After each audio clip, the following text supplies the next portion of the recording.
Hello and welcome to Comic Book Herald's Creannotators. I'm Dave Busing, founder and editor-in-chief of comicbookherald.com. For today's interview, I'm excited to be joined by comics creator Caleb Goellner, co-writer of Ghost Cage, creator behind Rest Area 51, and Apollo Kids. We're going to be talking a lot about Ghost Cage today, one of my favorite books of 2022, which Caleb is doing with Nick Dragotta, who is well known for, of course, East of West, one of my favorite Image comic series of the 2010s. Caleb, thanks so much for joining. Appreciate having you here today. I know it is the day after San Diego Comic-Con, which you were at. How was the event, and how was it, hearing from fans about Ghost Cage? Well, first off, thank you for having me and my totally destroyed voice on the show. My throat feels fine though, so I didn't. Everybody had a mask on at the show. It was a weird show, but Yeah. not. I mean, I'm cool. I'm happy about the masks. Don't get me wrong. They had pretty strict kind of COVID kind of mandates. So you had to have like a band on your wrist the whole show. You had to either test negative or have all your vaccination records with you to get that band. And everybody was masked inside, so it was an interesting show. The energy was definitely a little. It was the same from the people who are there, right? People are happy to like be able to go to things. But I would say the like attendance. I've been going to the show starting off when I was like a journalist and doing kind of like what you're doing, interviewing creators and stuff Hmm. since about 2008. And I think this was my 11th con, San Diego. Yeah. So I witnessed like from Iron Man, the first Iron Man movie, to, the last show before the pandemic. And it was probably like 25, 30% like what it used to be, maybe more. I'll have to wait and see. Um, but as far as like what I wanted to do, the con's always going to have these choke points at like the Funko booth and stuff like that, and like like the Marvel stage where they do all that stuff, and a lot of the brand activations. But I was really just there to do signings. We did signings. I did signings with Nick at his art dealer booth, Felix, and we did image signings like at the image booth, and those are great. People were there. People were happy to be there. People showed up with Ghost Cage, which was really cool and encouraging. We got some cool feedback. The timing was kind of different for us because the Ghost Cage trade comes out on Wednesday. So it wasn't out, like advanced copies weren't out or anything. I think Nick and I and the rest of the creative team had our comps. So like he brought a few just to like show people, be like, this is out on Wednesday. Yeah. But a lot of the booths, they don't do single issues, most of them, because of inventory and stuff like that. So it was awesome. People were really excited, really encouraging. Had some great feedback from me and Nick, and it was really just nice to see a ton of people I hadn't seen in person in like 3 or 4 years. But yeah, it was a different con. A lot of the booths that you were used to seeing from like comics proper weren't there. So like DC didn't have a booth. Um, some of the media companies, I'm not sure. Like I wasn't paying too much attention on the floor to the stuff that wasn't like comic stuff and what I was Yeah. doing. Um, but yeah, it was like some of the booths were a little bit reduced and like their obnoxiousness. Like Warner Brothers, I don't think had a booth. They used to have like this three-story like complex to the ceiling Yeah. full of like movie stars and stuff. But it was a good con. Yeah, it was fun, and I hope everybody gets home and feels good and healthy and everything. Right, right. Always the challenge. Yeah, I'm hoping to do a day of C2E2 this year. I'm in the Chicago area, so that's how it shakes out. So that's when I try to make it to. And yeah, I wasn't sure what the vibe will be like. Obviously, some folks are concerned about the pandemic growing and perpetually just kind of on edge about, okay, what does that actually mean and all that stuff. But no, I'm glad you got to go and have a decent time, and hopefully, yeah, knock on wood, keep feeling good about it. What you Yeah, you said you I got feel some better than my voice sounds. right That's good. now. So Yeah, yeah, yeah. I feel good. Did you get any I was particularly careful. memorable commentary from fans about Ghost Cage, like stuff you weren't expecting? It's been really nice. I mean, people are in a hurry at San Diego. People are like, kind of bopping from thing to thing. It's not like some of the smaller scale shows where you really have like a long conversation. Um, so fortunately, like it was all just positive. Like this book is cool and I liked it. You know? Yeah, So right. like, oh, sweet, thank you. And a lot of folks, of course, like Nick's got a big following of his own from like his career. He's done lots of stuff for the big two. And then of course East of West is like that's a big book. That's like several huge volumes long. It's like it's a series with like three deluxe hardcovers. Yeah, yeah. So he's had years to like really cultivate like a big a fan base of his own. So there were times, a lot of people came to see Nick. It's like, love the art on this, and he's like, "This is Caleb. He made it with me." So I got to sneak in and say hi to some people, and then I saw some. I got a few stands. Every comic book creator who's been tabling, even if they haven't done huge books or anything. I had people who had like bought my self-published stuff years ago at cons like Emerald City or C2E2, which Sure. I've tabled at several times, and you get those people turning out and saying hi, and it's really encouraging. So it was a good time. Cool, cool. So on Ghost Cage here, yeah, you're co-writing with Nick. Like you said, he has a big following. He's been doing it for a while. Some folks might not know as much about you. I mean, you're kind of doing it all too. Like some of your projects, like the thing you're doing with David Brothers, Apollo Kids. That's you're doing the art on that and co-collaborating with him. Rest Area 51. You're writing. How did you get connected with Dragotta on this project, and kind of what was the genesis of Ghost Cage? Well, most like image books. Well, I shouldn't say most, because anyway, I'll just tell you what we did. I'm not going to preface it with any like loaded assumptions. Nick and I just like were friends. We knew each other. I mean, like I've been making comics, drawing my own at first, and then like making indie books and self-publishing. I started doing that when I was stopping being a comic book journalist. There's a little bit of overlap. Like I was working on some stuff before I like quit and moved on to another job in social media. But yeah, you know people. Even when you're just covering comics, you meet people, you talk, you complain about Star Wars movies together or whatever, and you like hit it off. And so I was living in Oakland. I was working in the Bay Area for a big streaming service, and Nick was just like, "Hey man, let's hang out. Like let's have like a beer in my backyard or whatever." He was living in Alameda, so just like a couple miles away. But the city miles become somehow 10 times longer than like, a flat mile. Um, so yeah, we started hanging out maybe couple times a month, once a week. And we like all the same anime. We like all the same manga. We like a lot of like all the same comics. And so when it's like when you're a musician or doing anything creative or just making friends. And we just started talking about was wrapping up East of West.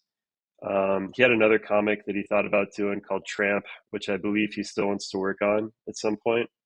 That he teased in the final issue of East of West. And so, um, but yeah, like I showed him a couple ideas for things that I wanted to do.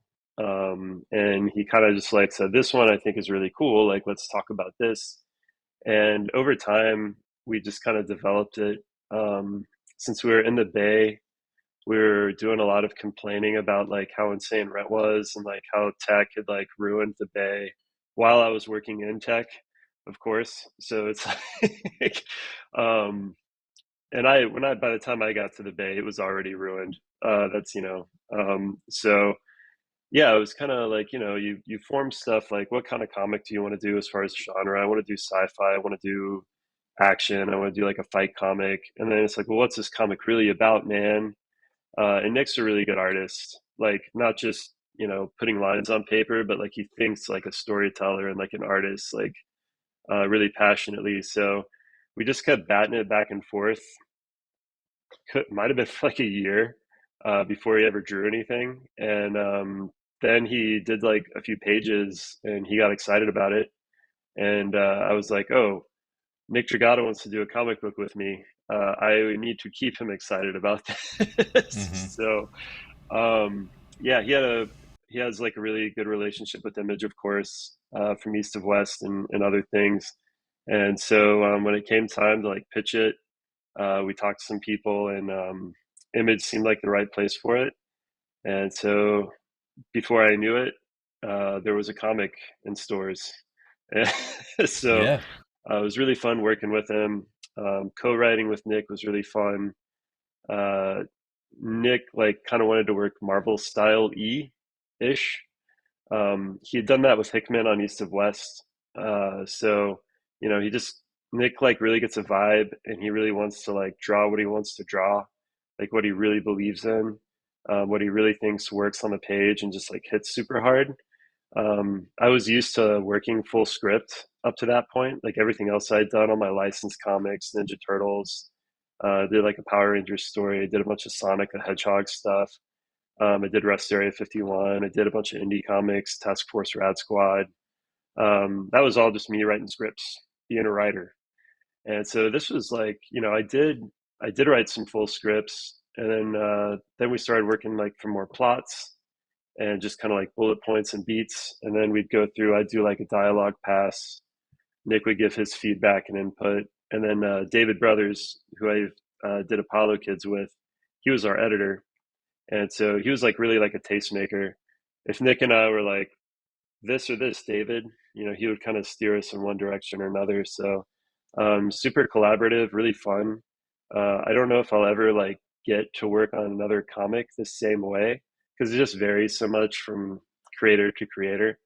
So I'm really proud of it. And mostly I was just like, if Nick thinks this is cool and has a good time working on this, I've done my job. So now the trade's coming out. So I feel good about it.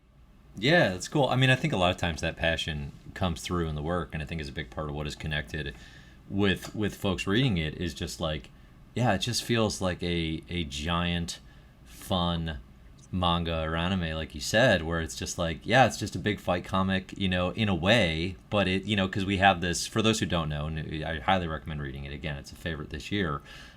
Basically, we have a fight up a big bad corporate tower. There's video game esque bosses at every level. They all represent a type of energy, right? So we have here coal, wind, hydro, solar, nuclear, and our new character, who's kind of Astro Boy, Mega Man esque, is called Sam. He's working with this employee Doyle, who goes through the experience of being the loyal employee to sort of seeing the truth of things, right? In this big bad corporation. And all of that is to say, like, it's just one of the most deliciously fun, beautiful action comics, that I've read in some time. I think probably you hear about this from everyone, but like, there's clear manga influences Oh yeah. in this book, which is, I think, a semi-difficult thing to incorporate in the Image landscape, right? Like, Image is not known for that. Like, they have their corners. I definitely felt a lot of Akira and Astro Boy. What were some of the influences that you and Nick connected on, and like, what did you want to mirror and kind of bring to it? Um, well, I mean, like we talked about so much stuff that like it just depended on the day, right? It's kind of like, what are you reading right now? Have you read this also? And so it was like, um, Sumo Nihei. I'm not pronouncing that correctly at all, mostly because my voice is gone and I can't enunciate. Um, but he did a bunch of manga like Blame or Blam, as it's pronounced. And We just love his work because it's very like, I don't know, atmospheric, big. Since we knew that we were doing this comic like in a tower, like a bunch of his stuff takes place in just like this giant, infinite architectural nightmare. So like that kind of showed through. Like, how big is this tower? And it's like as big as you want it to be, like as big as Yeah. your imagination. Um, I have to Google things while I'm talking. Naoki Urasawa.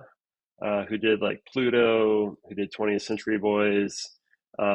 Nick's like, I know, I'm going to speak for Nick, of course. Nick's a big fan of his, like his beats and how he just like sucks you in emotionally. The way he does like different framing and like sort of different, not exactly just the panel layouts or anything, but the way he does like just raw composition and figures and like the techniques he uses to like break up space even on double page spreads or um and I'm gonna look at my shelf. I mean, like for me it's Akira Toriyama is always like on my mind, never goes away.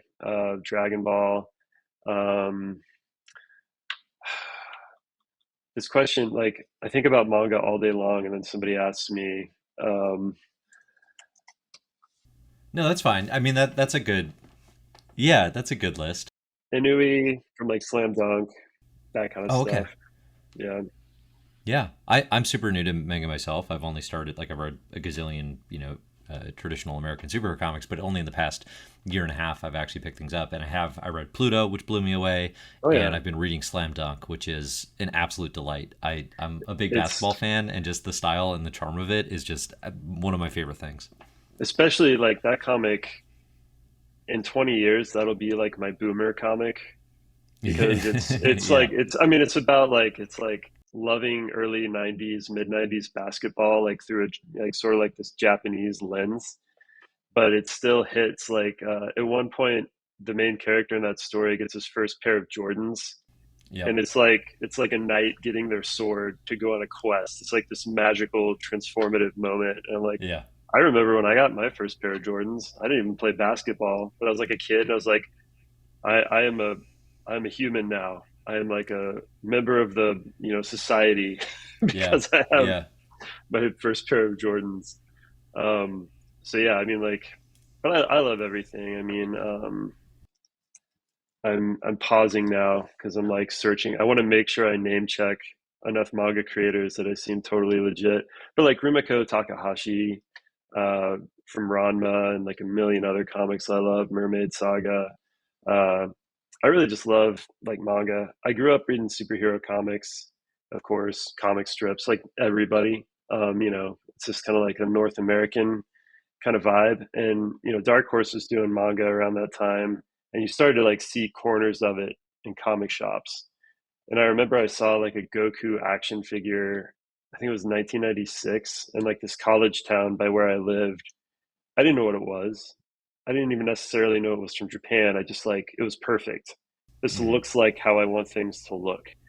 And I like got on the internet and I like discovered Neo Genesis Evangelion, and I mean this is like when you had Napster and LimeWire, and I had like a dial-up connection, and I would like let stuff run all night so I could watch like a 15-second clip of like some anime that I'd never heard of.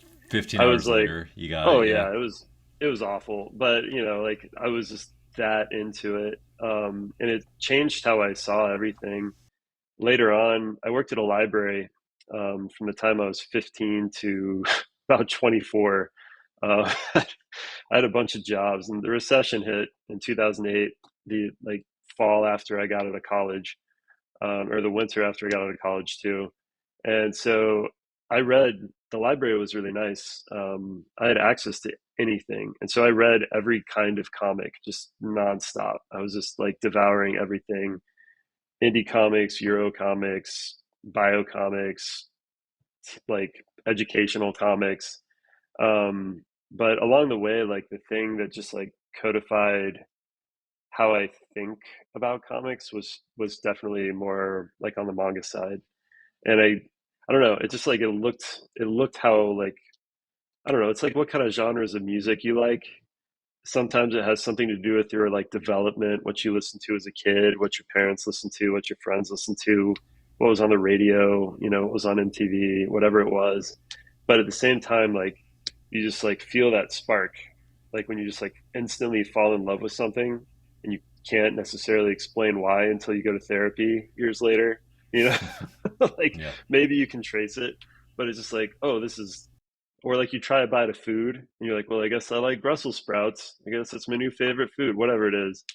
Um, so it's really been nice, like with you meet friends who, of course, I still love North American Western comics. I read everything.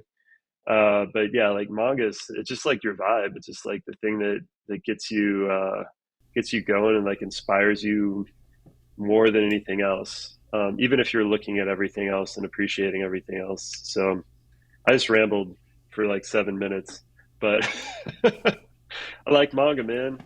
It's all That's good. what I Yeah, it's like. all good. No, and it shows. Like it's and I think that's the thing about the energy of Ghost Cage is like that passion of like, hey, we're gonna do that, but in our own vision of things is pretty cool. Was that a part of the black and white decision in terms of running this without color, or was that more on the art side of things?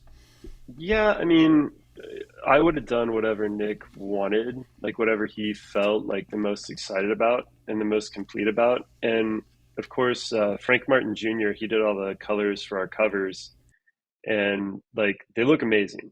So in a way, it's sort of like, if you love manga, you still love to see it colored. Like you watch anime or like you see the cover or you see like the color pages from a magazine or the interstitial like images. So it's like when you're reading in black and white, it's not like you see the story in black and white. Like you're mentally making it colorful in a way, like subconsciously. But there's something about the impact of like, I don't know, like better artists than I could talk about, the mental difference of how you experience it. But it's almost like color can add something. If you don't do it perfectly, it can also take something away.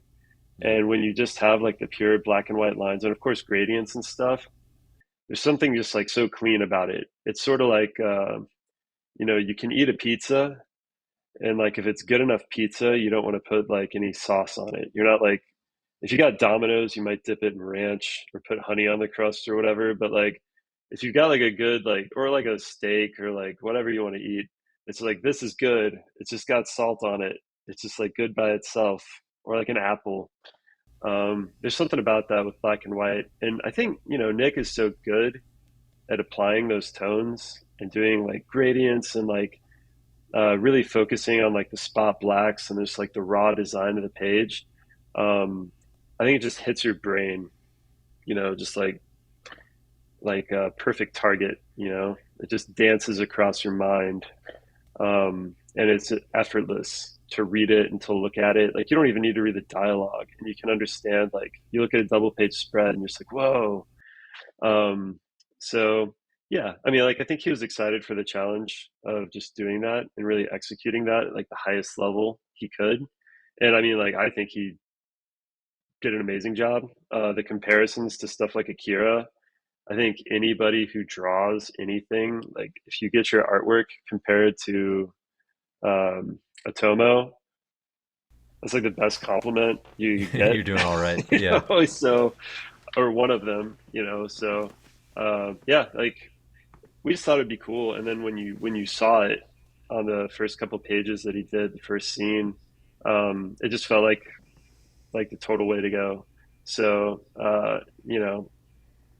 I think the book would have been awesome with color too, but there's something special about it, and it is kind of our way of just saying like acknowledging like where so much of the influence comes from without cribbing stuff too much. Because there's a lot of great black and white comics.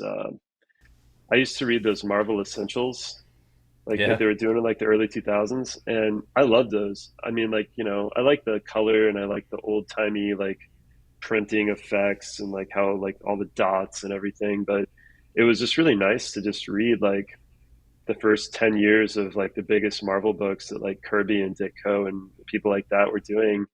And it was just like, oh man, I can see everything.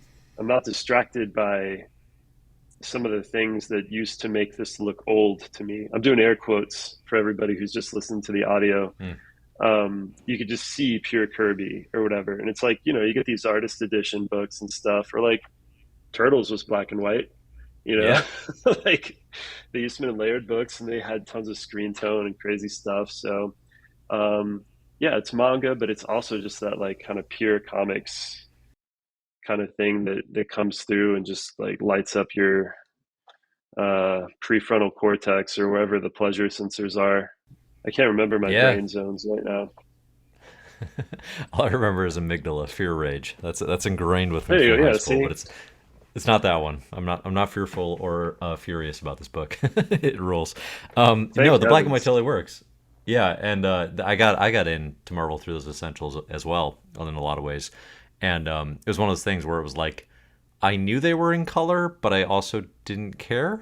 Like it Yeah, didn't yeah. matter at the time reading them. I was just like I am here for these stories, and it's a delight. And now I Pure, don't read them because that but pure story. I mean, it's just kind of like a yeah. pure story thing. And then, the course of colors do a ton for these books. Like every other book I've done is colored, and they're wonderful. But Hmm. there's something there. And I think even colorists agree. It's like, yeah, you know, it's rad. Well, and I have to imagine this would be a very challenging book to color because of how much texture and work is going into, I don't know, the detail and the line work in there. I imagine the pros would know how to do it, but it is hard to. I could see a future version, right, where somebody applied their colors to it, and there could be some really cool stuff. But at the same time, it's one of those things where it's like, this version, I think you guys made the right call. Like it doesn't need it per se. It's like remixing, you know. Sure. Everybody like releases a song now, and they release a single, and then there's like 15 remixes, and you're Hmm. like, well, I like two remixes, but I think the original is like the one that that hits you like straight in the gut the first time that you remember. So I don't know. Tons of metaphors on this podcast today. Just throwing out metaphors.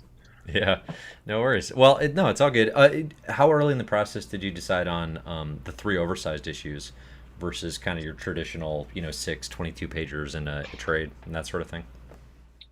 I think again I'm going to speak for Nick, but I think he was just like he wanted to just feel like he had just gotten off doing a really long book, tons of issues, years of his life. And I think he wanted to do something. He didn't want to like rush it, but he wanted to just like do it at a good clip and just kind of like make a complete story. And this felt like I think the right way to do that. Um, Especially with the way we did some of the beats. I think the individual issues still read like a single issue because they all kind of have like a bookend at the end.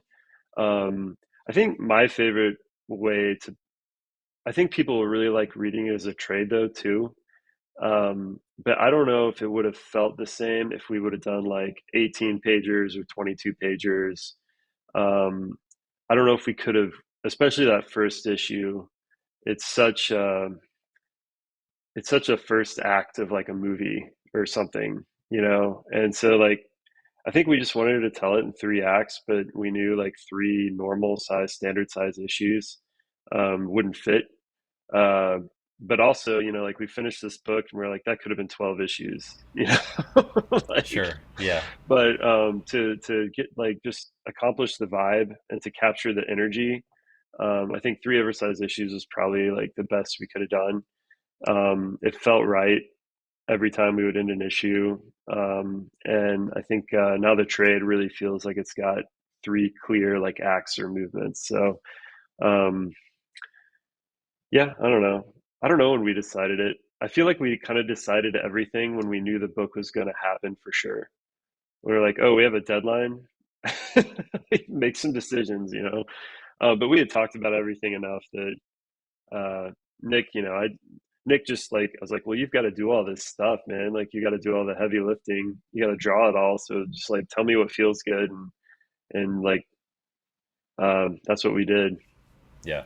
Did you feel intimidated at all? You talked about how, some of these sequences, like the art is the showcase. Obviously, Nick Dragotta has a big fan base. You're saying like you don't even necessarily need the dialogue. Like, did you feel intimidated in terms of like I have to make this measure up to these pages that are coming in? I mean, that's what you always want to do. Um, I've got since I draw like or I have drawn and I still try to draw like my own books. That's given me a lot of like artist empathy. Uh, I'll say I haven't been impressed with every single comic book writer I've ever met in my life and my career's relationship to art and artists. I feel like there are some comic book writers out there who I think are more like businessmen.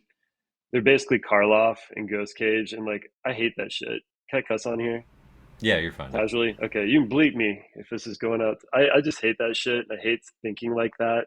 Um, Obviously, I like want my books to like get a fan base and hit as many people as possible, and like little money'd be nice in this economy. You know what I'm saying?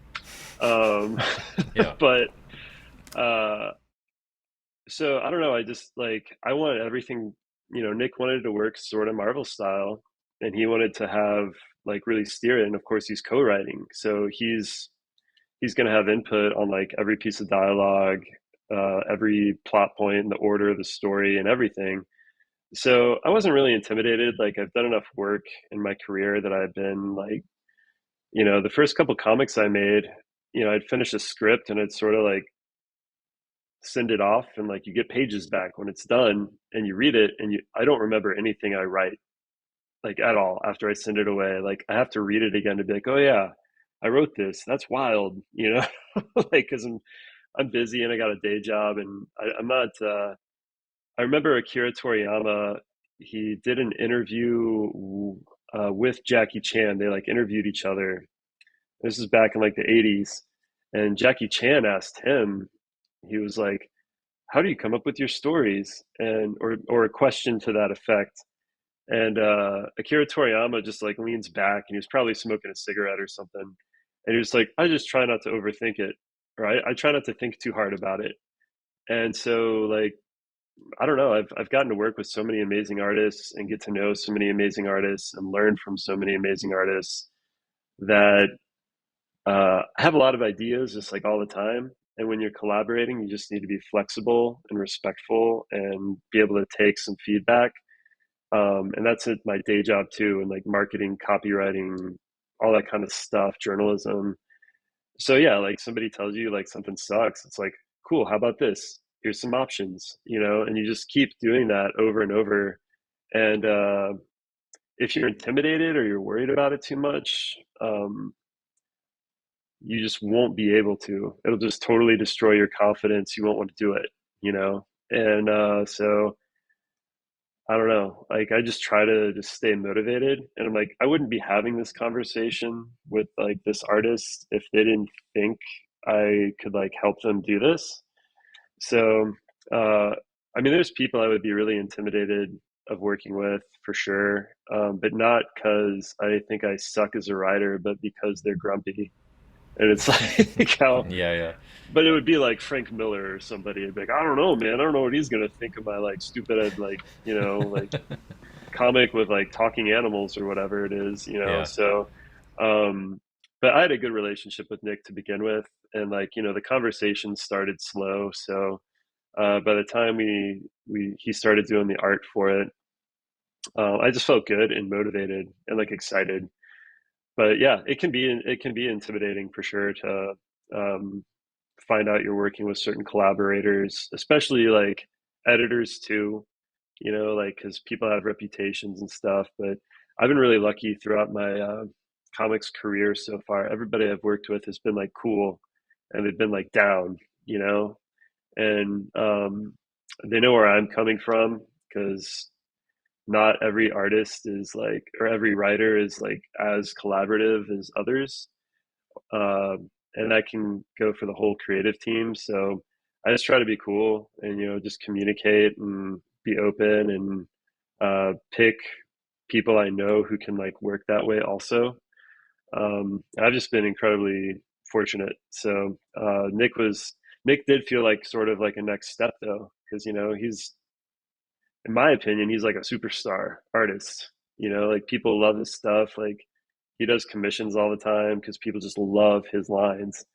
And so like it was like, oh damn, like this book is for real. Like this is my first image book and stuff. So there were some of those vibes, but they were all good, and all exciting. So Yeah, that's cool. That's cool. I mean, so how with the different as you kind of go through the fight scene and the fight sequences, we have our different battles with the different forms of energy consumption.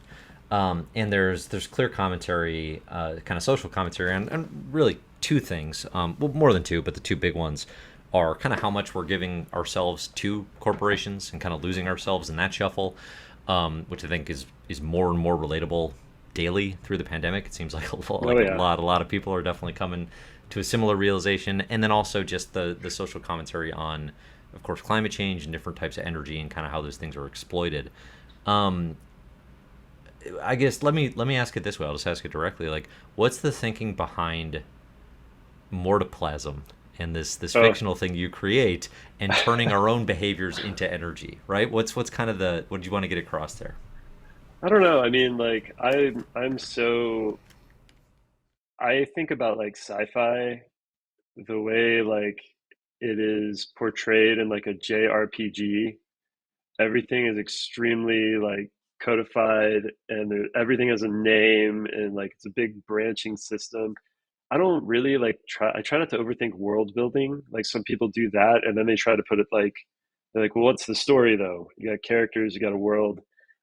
I usually have the story too, but it's like linear. And I'm like, oh, why is this character doing this?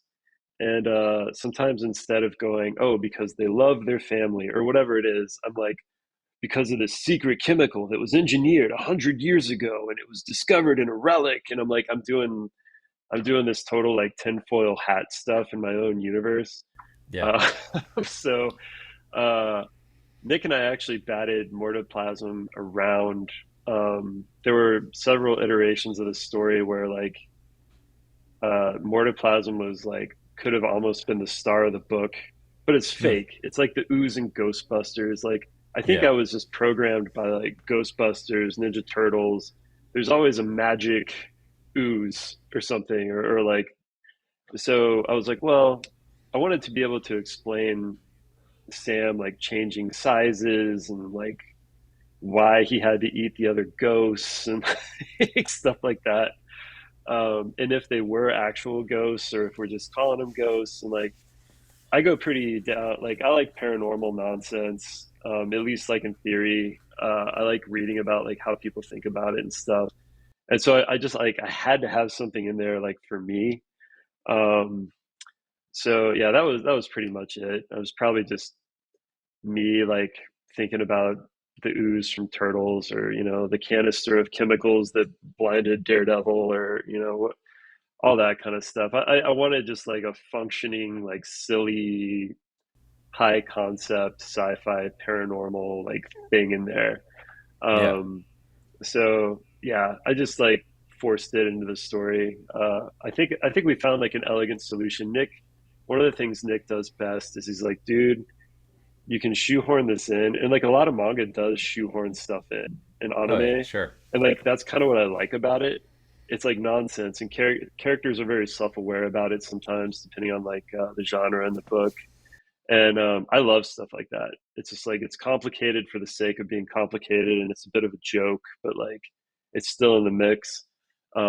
Nick, one thing he always like made sure we did was like it has to be natural, man. It has to be like good and elegant and real and like so Nick was really instrumental in like reining my stack of crazy nonsense that I just like love, and making it cohesive and like a real heartfelt part of the story. He always concentrates on characters and what everything means in the wider story, and so you know that's one of the many reasons it was awesome like co-writing it with him. Yeah. Yeah. Sounds like a really good balance. Okay. Yeah. It's funny how often like things can seem like they have bigger meaning, but then a lot of the times in comics, the answer can also just be because it's fun and cool. And that can be That's okay. honestly like that's my. I mean, by the time I finish a story, I think I've proved that something is like a good symbol because you know stories are full of symbols, and that's what makes them last. Even though like the world changes and we have different technology and like we dress differently and like languages change, but those symbols are like what endures. And so yeah, like to turn humans like life force or energy. I didn't want to go too far down like a specific like I like like in Evangelion, they talk about souls and consciousness and stuff, but like they make it really weird. They like make it fit in a battery in someone's back, and like um, the more you can kind of like drill it down into, and comics are visual, of course, so like to make it something visual that you can just look at, that's also just like really, it's just a cool thing you can do. Yeah. Um, but yeah, no, I mean, like I joked over the weekend. Somebody asked me, "What's Ghost Cage about?" Like I met somebody new, and I was like, "It's me complaining about my day job." You know, Yeah, sure. it's like Sure. it's like my anxiety comic when I read the headlines every day. Like um, Grant Morrison said something about that when he was, I think it was when he was doing Multiversity or something, and somebody was like, "Where do you get your ideas?" And he's like, "The newspaper." Yeah. It's just like whatever is on your mind. I feel like that's the best stuff to put in your stories. Because it'll just be true, and you'll be able to be honest even if you're doing it through different mechanisms like fighting ghost things in a power plant. So that's always kind of what I try to do. I just try to like make sure I'm excited and having fun, and I'm also paying attention to like the craft. Lots of writers like to talk about craft. I do too. I've read all the same books, screenwriting books, and but like I don't like to get on Twitter and talk about craft and stuff. I just like to like be like, here's what excites me about what I'm working on in comics. And if you want to know more about craft, there's way better teachers than me, So hopefully it comes through in the book, and people just like can sort of like effortlessly. They're not going to be thinking like, oh, how was this made? It's going to be more like, whoa.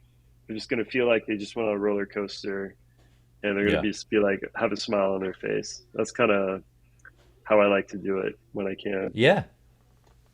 Yeah. No, I think that works. I think it comes across here. So are there any, so we got three issues, three oversized issues Mm-hmm. of Ghost Cage. The trade is days away from coming out as we talk here. Which I think is going to be an awesome trade. I think it's going to read really, really well altogether. Uh, are there plans for more, or could there be plans for more? Yeah, I mean, Nick's calendar for like the next bit is busy. What's been announced? He's doing like a Spider-Man issue. Zeb Wells is writing it, Yeah, um, and that's going to be awesome. And then he's got some other stuff coming up that I know his fans will be really excited about. So um, Ghost Cage, like we've got some ideas on how we could revisit it, but it's complete on its own. So it's not like a super priority to do like Ghost Cage number two. Um, I don't know. Like it just kind of depends on like what happens. I'm happy that it's self-contained. Like I think we both are. But like Nick and I like each other, like we were talking at the con at our signings and stuff, and I was like, "Hey, when you're done with this, do you want to do like 15 other books?" And he's just like, "Oh," so it's like you're killing me. I got like my whole next year and a half planned. Don't be yeah, pitching me right now. Um, but yeah, I mean, I think if like we don't do another Ghost Cage, like I love working with Nick. It was super fun. So never say never. Like yeah. when Netflix decides to do the Ghost Cage anime, that's a Absolutely. joke. Everybody, don't be putting that on a deadline. Um, that might be a good reason to revisit it, like or something. But for now, he's got a full schedule, and he's going to be making awesome stuff. And I've got some stuff in the works that I'm excited about. So it'll just be us high fiving at cons for the next bit. But yeah, Sure. thank you for asking. Yeah, of course. Anything you've got coming up that you can tell people about, or is it all TBD? Um, it's TBD, but like it's exciting and it's real. So I've That's got I've good. got some stuff I'm excited about. It was fun chatting with some folks at San Diego about some of it. Uh, it'll probably the stuff I'm working on will. I'm trying to like let people know what a Caleb book, a Caleb experience will kind of be like. If you like Ghost Cage, you'll definitely, I think, like the stuff that I'm working on that's in the offing. Do you want to lean So more into kind of the Ghost Cage style of story as opposed to more of the all ages, younger reader stuff like Rest Area 51, Apollo Kids? I mean, it's always nice to have a balance, I'm sure, but like, what when you think about that brand, what is it you're trying to kind of define? I don't know. It's funny. When I was about like 27, I think, when I tabled my first show. But I'd always drawn comics as a kid. I had like comics in my college newspaper, like stuff like that. But I never thought I was good enough to do a book by myself. And I was doing music and other things. So I didn't put in the time to sit down and get good at drawing. But there came a time when I was like, I don't care if I'm good at drawing. If I felt like I was good enough at storytelling that I could make a comic that was really ugly. It would still be like fun to read. And I got a good reception doing that. My first comic looks like a kid's cartoon, and it's just super violent. Mermaid Evolution. There's like decapitations. It's on the Tapas app. You can read it for free. But it's technically a mature comic, but like there's no romance. There's nothing like super naughty. It's just hyper violent cartoon stuff. Sharks and dolphins eating people and like all kinds of weird stuff. Like Yeah. so. Everything I do is probably going to have that kind of action. Everything I do is going to have comedy. I'm not like super interested in romance, like on the page. Other people do it way better than me and have like strong feelings about it and stuff. So that's not like a huge priority for me. I just want to make fun comics, and there's opportunities to do that in like the middle grade and YA space right now. They're really strong, and since I'm not really like trying to deal with heavy adult themes in a lot of my work. I mean, like Ghost Cage, it's about like the existential dread of being alive. So Yeah, like, yeah. I do want to make books that are just about like how I see the world and how I'm feeling and how I know other people must be when I talk to them and everything. Um, but at the same time, like the storytelling I do for like middle grade or YA, like the Turtles comics and the Sonic comics and Rest Area, of course, is sort of like middle grade YA. You can still talk about the world and what's going on in it. You just kind of like you just crank some knobs, right? Like what can a kid handle? What is like, a third grader, like do they need to see a bunch of like dolphins exploding, like with their guts going everywhere? It's like, oh, probably not. They'll probably like harsh their mellow a little bit. So, you just turn the dials and you still tell a great story and you still have great art. You still have energy, but it's weird. I don't know. I just kind of follow the opportunities, and I just Sure. try to be like a person who can do that. And I'm happy to like put. I got a bunch of pitches on the back burner at any given time. So if an opportunity comes along to do another image book, like yeah, it'll have cussing and stuff in it, and like people exploding. Yeah. But if like an opportunity comes along for another pitch and it's about I don't know, bears learning to cook or something. Like, we can. But yeah, it's all about opportunities. The Caleb brand, when I was younger, I think I wanted to do what everybody who I was watching was doing, like Matt Fraction and Jason Aaron, and there's all these people like in my life who were doing this like cool sci-fi books that were really fucked up and like it was really visceral, and I was like, that's what I want to do. But you get older and like time goes on and you live more life and you get opportunities and you're just like, oh yeah, I'd like to try that. That could be cool. And so far, yeah, I've gotten to do stuff for kids, and I don't have any kids yet, but like I got a bunch of nieces and nephews, and like, oh, they can read this. This is nice that I don't. They can actually know what I do a little bit. Yeah, that's So cool. That's fun. um, yeah, it's just whatever comes my way. I'm gonna try to make the most of it and just like execute everywhere I can in comics, and we'll see. Awesome. Awesome. Where should people find you online? Where should they look for you and what's coming next? I'm on Twitter.